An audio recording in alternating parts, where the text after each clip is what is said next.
Her face is thin and drawn, like the elongated features of certain clay sculptures. She is a woman neither young nor particularly beautiful.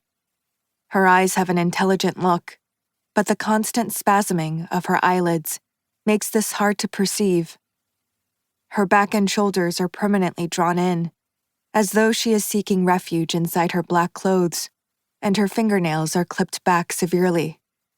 Around her left wrist is a dark purple velvet hairband, the solitary point of color on an otherwise monochrome figure. Let's all read it together. The man cannot wait for the woman any longer. He moves his gaze over the baby-faced university student who sits in the same row as the woman, the middle-aged man half hidden behind a pillar, and the well-set-up young man sitting by the window, slouching in his chair. Hemos que meteros. Our. The three students read, their voices low and shy. Sos humeteros. You're singular. You're plural. The man standing by the blackboard looks to be in his mid to late 30s. He is slight, with eyebrows like bold accents over his eyes and a deep groove at the base of his nose. A faint smile of restrained emotion plays around his mouth. His dark brown corduroy jacket has fawn-colored leather elbow patches. The sleeves are a bit short, exposing his wrists. The woman gazes up at the scar that runs in a slender pale curve from the edge of his left eyelid to the edge of his mouth. When she'd seen it in their first lesson, she'd thought of it as marking where tears had once flowed. Behind thick pale green lenses, the man's eyes are fixed on the woman's tightly shut mouth. The smile vanishes. His expression stiffens. He turns to the blackboard and dashes off a short sentence in ancient Greek.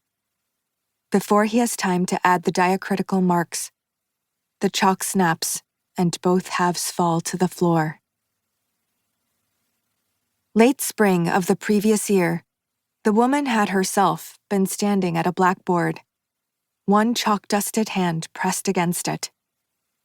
When a minute or so had passed, and she was still unable to produce the next word, her students had started to shift in their seats and mutter among themselves.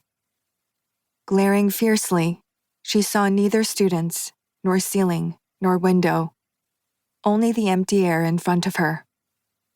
"Are you okay, 선생님?" asked the young woman, with the curly hair and sweet eyes, who sat at the very front of the class. The woman had tried to force a smile, but all that happened was that her eyelids spasmed for a while.